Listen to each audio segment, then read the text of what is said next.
What's up, Men's Physique fans, and welcome back to another video. It's official. The Men's Physique Olympia list is solidified after this past weekend San Antonio Pro, which was the last qualifying show of the year. So we're gonna break down that show and who got the final qualification, but also I'm gonna give you guys 5 dark horses who you need to keep an eye out for, who could be making some noise at this year's Olympia. For years, we talked about the potential of Chris Bumpstead making that transition to open bodybuilding. But did anybody for a second stop and think about what he would actually look like in the men's physique division?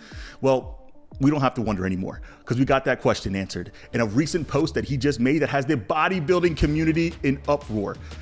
We have a lot to catch up on this video, so let's sit back, relax, and enjoy this video. Grapevine, but I ain't hearing nothing great. No, they wanna take it all from me, so I give what it takes. Whole life been a miracle, seen everything but a cape. Why would I stop now? Found everything on a journey, but another way. Look. The final opportunity to qualify for this year's Olympia took place this past weekend in San Antonio, Texas, and it's safe to say it was another battle to the finish. Coming in at 6th place, we had Micah Thomas Jr. Now, I have the opportunity to compete with Micah a few times in my career, and most recently at Optimum, where I qualified for the Olympia. And him being a previous Olympian, he has always been one of those guys you have to keep an eye out for. He can nail it on any given day and give anybody a run for their money. Now, I will say this, he got a new coach. His new coach is Mehdi Kabaj. For those of you who don't remember who Mehdi is, the Tampa Pro winner, the guy who was known for bringing that next level of conditioning, a multi-time Olympian, and a guy who hands down brought Micah in at the best he has ever looked at any given show. Now, did he get the placing he ultimately wanted? Probably not. Being at the Olympia stage, your standard is now set high. So when you fall short of that going into traditional shows, the reality is you're expecting a win. But I really hope he finds solace in knowing that he brought the best version of himself to stage. This has been the most detailed and overall conditioned look that I've ever seen from Micah. And the recipe that him and Mehdi have seemed to figured out, it's safe to say they're gonna be cooking for the rest of the season if they continue to push forward and trying to get a early 2025 Olympia qualification. And coming in at 5th place, we have Bassa out of Brazil, and a guy who has truly changed his physique dramatically over the last couple of years. And I do believe it was mainly because of the weight cap situation. Do I think he was over the weight cap in the past? No, but I do believe that he could not get much bigger than where he already was, being a natural, already bigger guy, but instead streamlined his look to fit more of the traditional men's physique look. And then again, another cuts guy who we have seen him work his magic with people like Ed Von Palmero when he was known for being a bigger guy and then came back down to a clean, polished, overall traditional men's physique look. And I think this was the same pattern that Bassa followed. When I take a look at his physique, I think he's extremely balanced. Again, he's never going to get out muscled on stage, and the one thing that I always thought that he could overall just improve was just the flow of his physique. But the way that he is posing, the way that he's been manipulating his waistline, and also the balance that he has from front to back, full chest, full back, great shoulders, he's not necessarily really missing anything. He's always been a guy who needed to nail his conditioning in order to truly bring his physique to life. And seeing what him and Cuts have been able to do over the last handful of years, it's safe to say that they are inching closer and closer to the best Bassa we have ever seen. Well, I think it's safe to say that we've already been seeing that, but I think it's only a matter of time before he does qualify for the Olympia, because he is definitely going to be a guy who's in that consistent first call-outs like he has been this entire season. And coming in at 4th place, and I feel like I say this name so often in that 2nd to 4th range, we have Josh Guidry. Josh is also made an announcement that he is now working with Coach Cuts, and this is without a doubt the best version of Josh that we have ever seen step on a stage. Josh is getting better and better. Typically, when you have ran the gauntlet and has done many shows as Josh, you start to see a physique getting more tired and exhausted and start to degress. But the way that Josh has actually been improving show to show, it gives me confidence that all he needs to do is really nail that peak in order to bring the best version of himself to get an early qualification. And I did speak with him. That's his goal. That's his plan. Him and Cuts are going to continue to run. He just has been with Cuts for the last 2 shows, and you can clearly see the difference between when he wasn't with Cuts versus when he was with Cuts. So I believe the first show that they ever did together was Mexico. And again, this close to that Olympia qualification. And the same thing here at San Antonio. He's getting close. But I do think there's still some fine tuning that needs to happen in order for him to snag that qualification. But like I said, when in doubt, trust cuts, right? That's what it seemed like the whole other men's physique division is doing.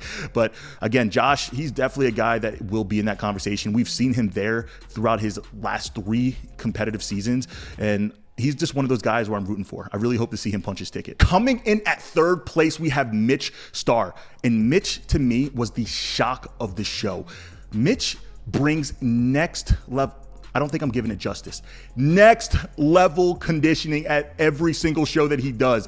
This guy literally looks like sandpaper. Like, he looks like there's like nothing between the actual layer between muscle and skin. It's insane. I personally believe that Mitch should have placed higher when he did the Florida Pro, because I was there in person, and when I saw that level of conditioning, I was just in awe. Just absolutely insane, and probably the most conditioned guy that I've ever seen in person.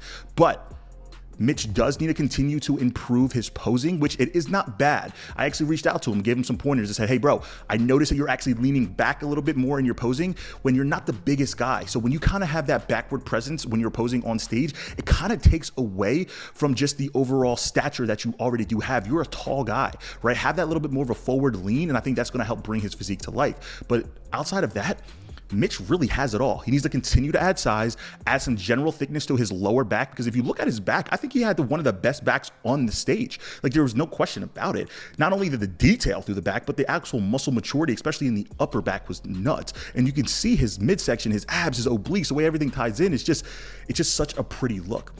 This guy will be the future of the men's physique division. Why? Because conditioning, he'll never miss. But also, he just needs to simply add the size to be there. And I'm sure with how tall he is, he's significantly under his weight cap. So if he can simply fine tune, get better, there's no doubt in my mind that he will be an Olympian one day. He's a great coach by his side, and I do believe they're finding that recipe in order to nail it. And not to mention, Mitch easily had the best board shorts on stage. I'm not biased or anything, but look at these board shorts compared to everybody else's, and I'm just gonna leave it at that. Mitch, I appreciate your support and manifest, brother. Coming into this show, Alex Rogers was the favorite on paper, not just because he placed second just a week prior, just losing to Ricardo Sinet after a very close battle, but also having seen the improvements that he made from last season to where he is now. There was no doubt in my mind that he was actually going to win this show.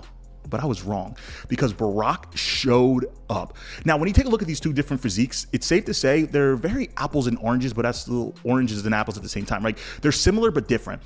When you take a look, they both have great structure, but you can clearly see one has more fullness versus one has more conditioning. So if you take a look at Alex Rogers' chest and just general pop to his physique, there's no question that he has more of that size and overwhelming muscle density compared to Barack. But what Barack has was that inside out peeled conditioning. Now, when they face the curtains, again, very comparable, both have good backs, not phenomenal great backs, but I would personally give the edge to Alex Rogers just because his erectors from top to bottom seemed a little bit more dense.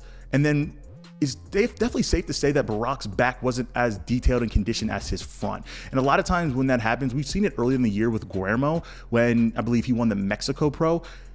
His back wasn't necessarily horrible, it just wasn't as detailed and dense because the muscle wasn't there yet. So again, very similar strengths, but also different weaknesses, if that makes sense. But regardless, Alex Rogers, Barack, they gave each other a hell of a battle, man. And then when I was looking at this physiques, I was just like, I don't know. It makes sense why these guys are both 1 and 2. And after prejudging, I was sitting there saying this could go either way. I mean, again, leaning more towards Alex because me being there in person a week before, I was thinking that he was probably more detailed than what was shown in the live stream. You know, his size was definitely more overpowering, but Barack, man, again, he had a great overall taper. His conditioning, like I said, was next level. He didn't really necessarily not have fullness. It just wasn't as full compared to Alex. So again, when you take a more traditional men's physique look, I think that's why they went more with Barack. I do think he had some self-inflicting wounds, again, a little bit with his posing. He started engaging his chest a little bit more. I think that, you know, he can lower his hand that's on his hip to actually show his crazy detail through his serratus even more.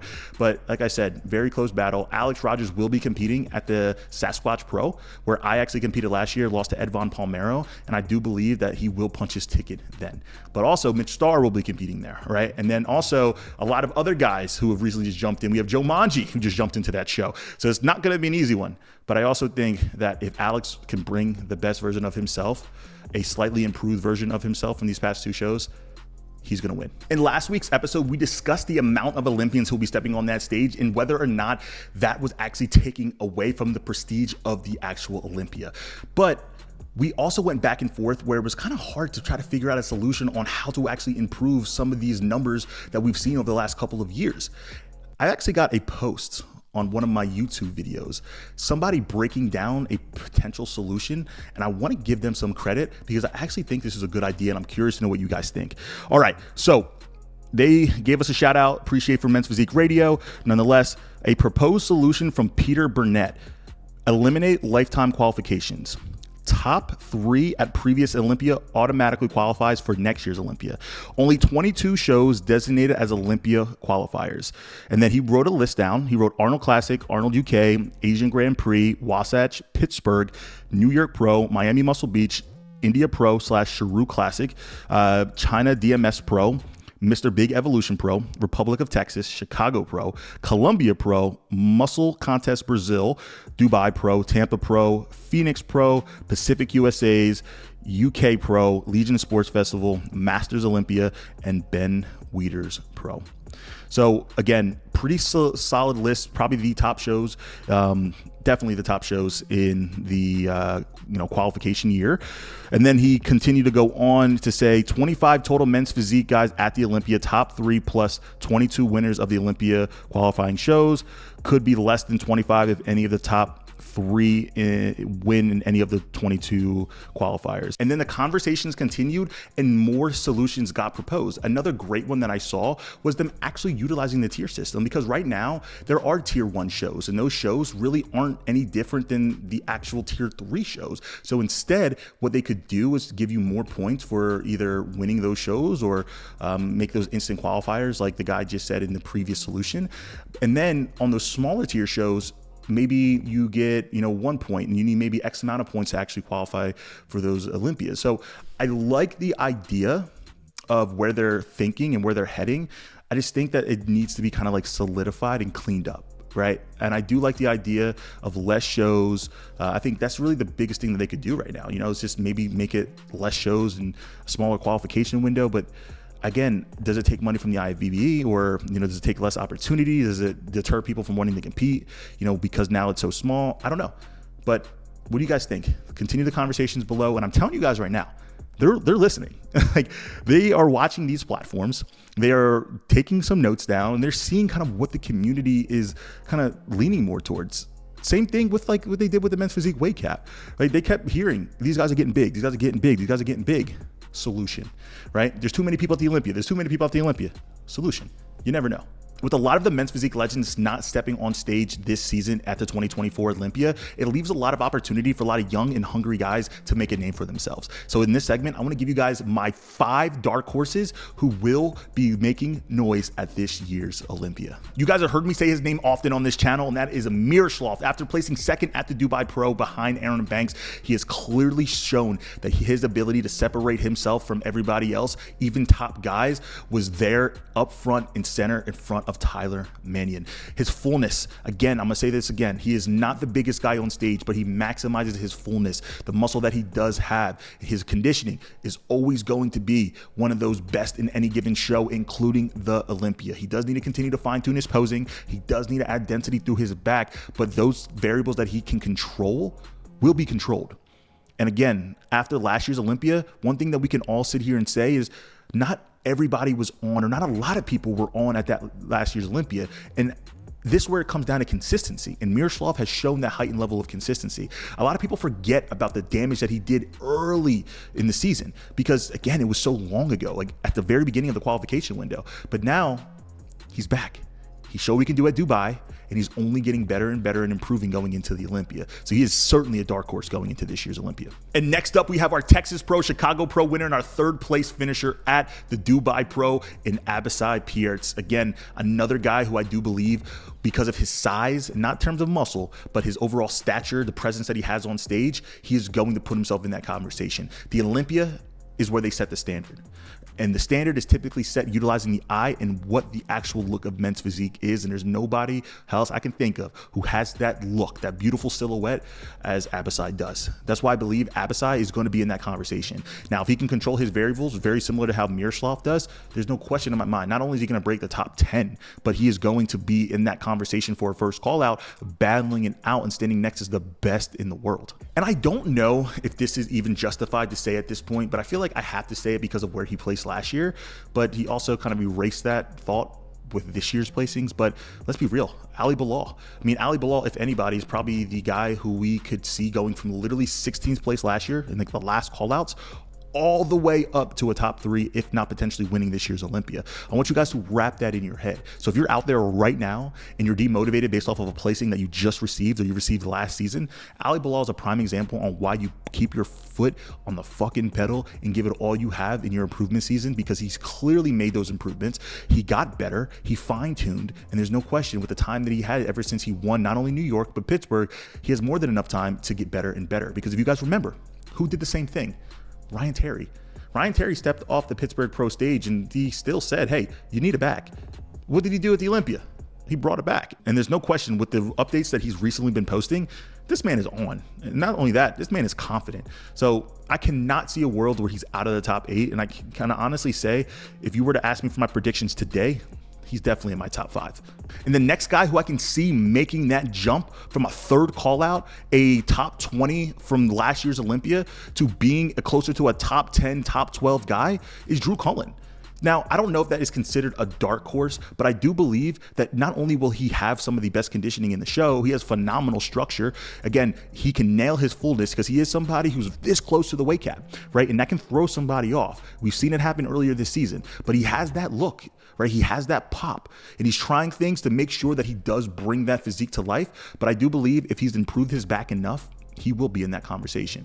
So I just currently listed 4 guys, and I don't know if you can say Ali Bilal is a dark horse at this point. So I'm going to add another guy in, but with that, I do truly believe in my heart of hearts, Ben Quill could be a guy who easily jumps from a guy never touching within the top 15 to easily being in that top 10 to 12 conversation.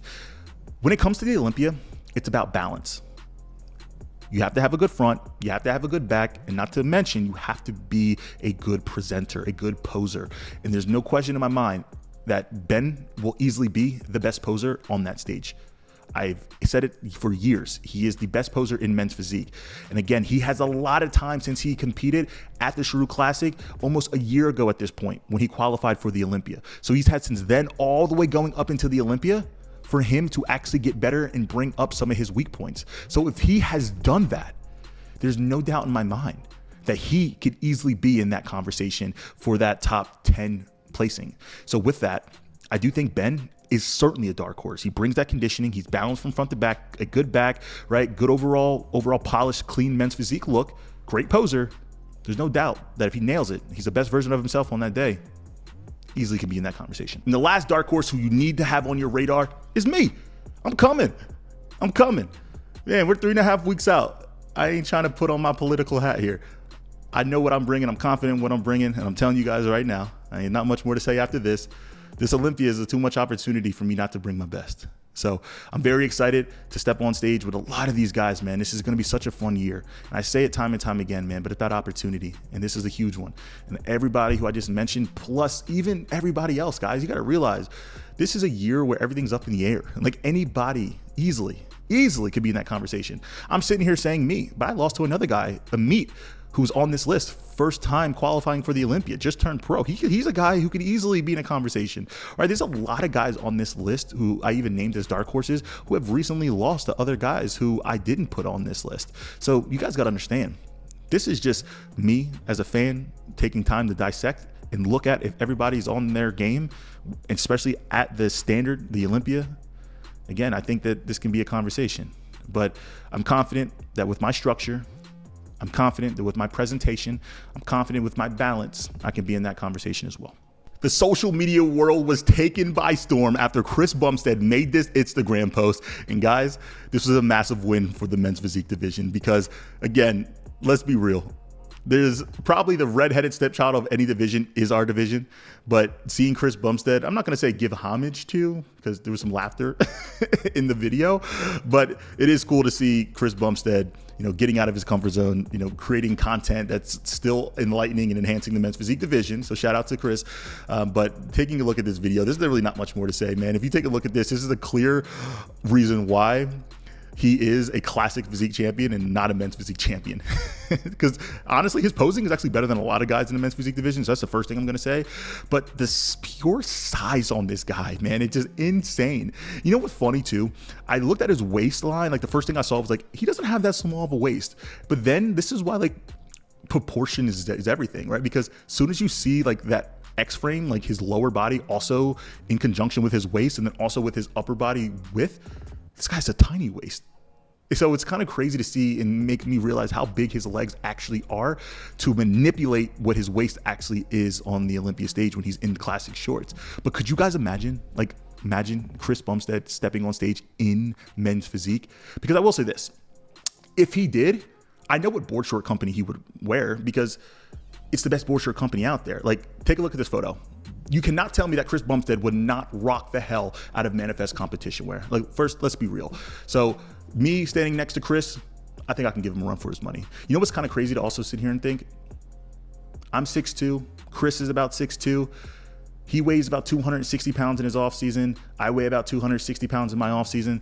And on stage, I think he weighs about 230. I weigh right now currently 233. So on stage, I might be like 225-ish. It's kind of crazy to sit here and see the different in weight distribution. Like, this man looks like he probably has 30 pounds of muscle on me, and we're still around the same weight. It's crazy, man. So the reminder, scale, it's a liar. Don't get your emotions attached to it. But this is really cool, man. Chris Bumpstead, he's making the transition, not out of bodybuilding, but into men's physique, at least for this one Instagram post. And with the Olympia quickly approaching, you better believe when the current men's physique champion drops a physique update that we're going to cover it. And here's a most recent visual of Ryan Terry looking absolutely insane. Just nuts, man. And I cannot wait to see what he brings to the stage, because you could clearly see the level of confidence of him rising over the last handful of weeks as he's getting leaner, as he's getting more detailed. You could clearly see it. Ryan Terry is going to be hard to beat. That's the reality of it. He can bring in the improved back that he's already brought from last year, but also make it better.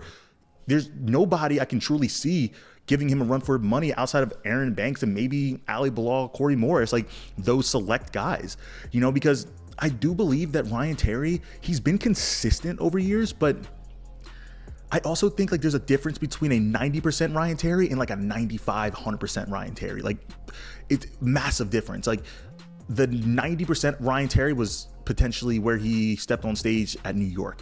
A 95% version of him was Pittsburgh Pro. A damn near 100% version of him was the Olympia last season. So like there's clear differences in the packages that he's bringing, because he lost last season. Don't forget that. He lost when he stepped on stage against Corey Morris at Pittsburgh because he didn't bring the best version of himself. And there's no doubt that can happen again, because that was just last season. Like, people forget that. Like, it wasn't that long ago. But the way that he's trending now, it's safe to say that he's going to be extremely hard to beat. The next level of conditioning is always going to be his trademark. The detail through his midsection is always going to be his trademark. So I'm really excited to see if he can continue to fine tune his posing, which has always been an issue for him. I think last season he just reverted back to what was, again, more of his traditional hands-on hip. Look at me right now. If you can stand next to me, beat me my conditioning, beat me my structure, then that's that. He's not manipulating his waistline. He's not doing anything crazy. He's just saying, this is the package that I brought, and he's owning it. And you can kind of see that in his last year's posing. So really excited to see what Ryan can do. He looks crazy already. And again, as a fan of the sport, I'm a massive fan of Ryan, especially the way that he just enhances the men's physique division as the leader of the current, day and age of him being a champion. Do you guys see anything different about the new studio setup? The black wall was recently added, and it absolutely makes these videos look 10 times more appealing. It's crazy to think that we had a plain white wall before to now see what we have now. So we are continuously leveling up this content, guys, for you, and we're trying to give you guys as much, not only entertainment as possible, but as value as possible. And with that, I do want to highlight the best board short company out there has officially restocked. Manifest Competition Wear has just relaunched their hero campaign, and guys, this campaign means so much to me for a multitude of different reasons, right? My family was in every branch of the military growing up. I'm just a military brat, and seeing not only the outpour from the first launch that we had, the limited launch that we had from the Hero Collection, to seeing people on stage with it, the material added, we really brought to life in this launch is just, it's a full circle moment for me, man. As I'm making this video now, we officially just went live, and this launch, but also this company, is going to change the game and set a new standard. So if you guys are interested, if you guys are looking to compete later this season, or even if you love these colorways and you want to support and also wear for a future show, because these won't be restocking. These graphics or these overall designs will not be back in stock because we are already planning for what's coming in 2025. So if you are interested, make sure you go shop Manifest Competition Wear, support your boy, but more importantly, support the men's physique division. We love you guys. And if you're watching this, or you know somebody who personally is not currently happy with their physique or their progression in their bodybuilding career, I am now taking on one-on-one coaching clients to not only maximize their potential, but also raise their standard of where they currently are to where they want to be. So if you guys are interested, whether it's to step on stage for the first time, get nationally qualified, earn your IFBB Pro card, or simply shut it down to focus on putting on mass to be undeniable in the 2025 season, I am now taking on clients, guys. All you have to do is click the link below.